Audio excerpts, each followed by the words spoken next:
Good day, YouTube, and welcome to another episode of the Albino Rhino Beer Review. We're here doing a Beerumentary. We're in beautiful St. Jacobs, Ontario at Block 3 Brewing Company. Just opened up this weekend. This is day 3. Beautiful building, beautiful inside, great guys. Let's go inside. We'll take a tour and everything. Come on. Folks, you know what time it is? That's right. It's the Albino Rhino Beer Review. Good or bad or old or new. Sip away the night with all our friends. Well, you folks that are ready, land, it's drink beer, review beer again. So grab a brew and join us when you can. They'll rate our drink based on what we think and pass up. Good day, guys. We're here in St. Jacobs, Ontario at Block 3 Brewing.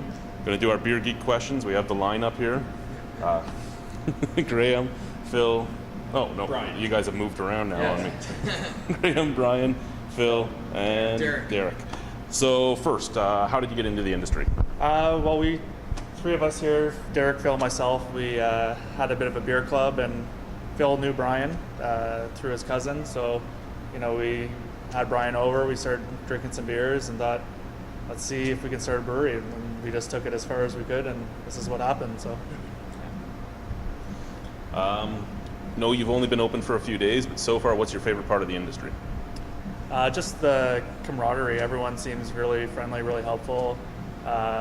It's really, I really enjoy seeing people enjoy our product and getting the good reviews that we've been getting so far. It's really nice to get to meet more people in the community. Like, my friendship group has grown exponentially in the last 2 days. So there's a long list of beer tasters. So yeah, it's been a lot of fun. Least favorite part of the industry so far?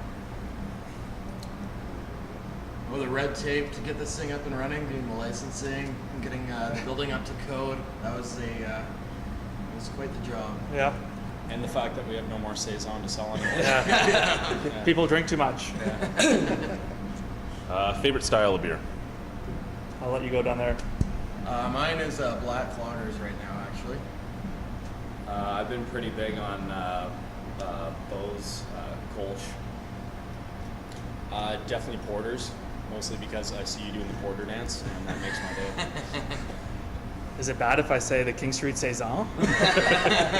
Someone had to say it. Least favorite style? That's a tough one. I think if everything's done right, I could probably like it, but I guess just I'm not a big cider guy personally. Well, that's a tough one. I'm pretty across the board, but usually I don't go for wheat beers very often. This might be the hardest question I've ever been asked. Come back to me on that one. Well, I like everything craft. The only thing I don't like is big macros, but if I had to pick one style, I would say maybe overly hoppy IPA. Okay. Need some time. No, that's going to take a few days. Alrighty. You have 3 beers to drink. One from here, one from another craft brewery, and one from a big guy. What will they be?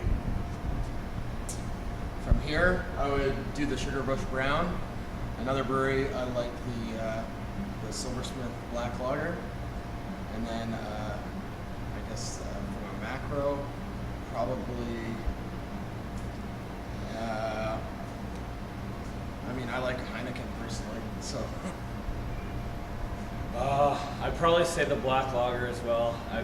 We had it at a local bar in town quite a few times, and it's really good. Here, I'd probably go with the Saison, and I don't know, is Creemore considered big enough these days? Yeah, I'll go with that. With the expansion they just did, they probably are. Yeah. So I go with anything Creemore. I know they're getting bigger, but they still brew some good stuff over there. So. For me, from here, Saison definitely one of my favorite styles going right now, especially in the heat. For another brewery, Great Lakes 25th anniversary robust porter. Could drink it all day, every day. And for macro or bigger, I would say Creemore Keller beer, definitely. I would say the Saison as well. We're going for Ontario, something local. I would say. Damn it. Graham drinks a lot of beer. Yeah. I would say. God damn, this is brutal. I can't even think right now. Maybe You're the really tough on grilling. yeah, Muskoka. Let's say something from Muskoka. Alrighty. Yeah. And then something macro. I would go with Guinness. Yeah, good call. Alrighty. It's always cool. Hophead, Malt Maniac, or Yeast Beast? I like Hophead. Malt Mania. Jeez, man, come on. Yeast. All about the yeast. I'll go yeast as well. 2 Yeast Beasts. I think that's the first 2. Oddest ingredient you've ever brewed with? That's That's all. Yeah, Brian. that's Brian. Yeah. Oh boy. Should we discuss our cider pale ale? Yeah. Oh god, we did a pilot batch of a cider and pale ale hybrid, and I guess I didn't boil the cider long enough, and it went for a little bit of an infection side on it. So it wasn't odd, but didn't turn out well. Did a sour mash, but failed to force the oxygen out, so it turned into baby vomit, basically. You guys remember that? Your whole place stunk. And the ironic thing is his wife was 9 months pregnant when we brewed it too. Yeah. So the whole place freaking stunk. Wasn't really a bad ingredient, it was just me not doing the added little step. I guess cinnamon, cardamom, caramelized apples, brown sugar. I've done some things with those. Yeah, nothing too out of the ordinary anyways. Alrighty. It's going to make this beer taste disgusting.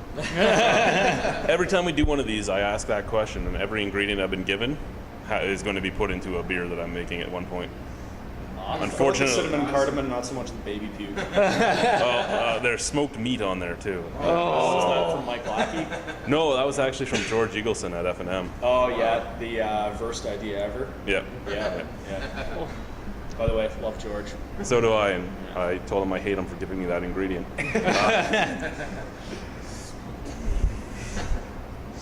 If you weren't doing this, what would you be doing?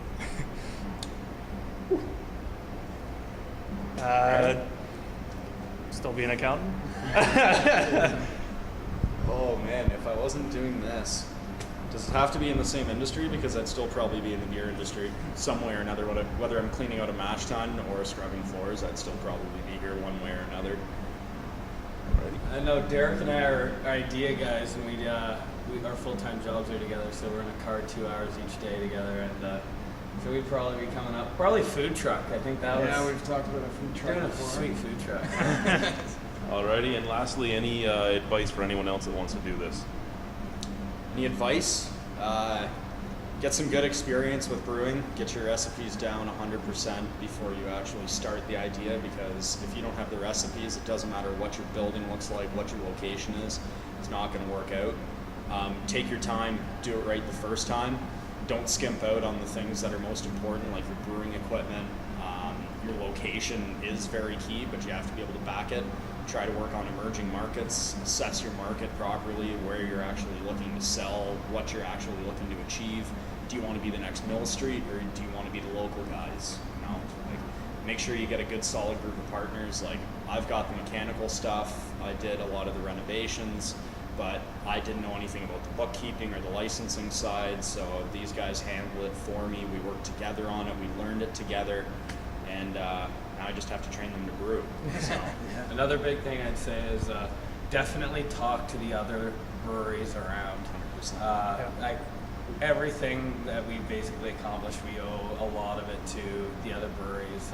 Oast House was there for us, answering tons of questions, giving us connections. Fork River in London. They're another brand new brewery in London. Great beer. We love those guys. They've been there 100%, answered all of our questions.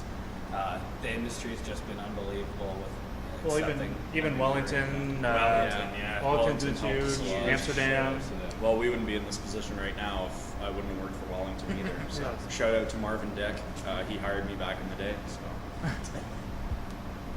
Alrighty, well, thank you guys. Thank you. Bye.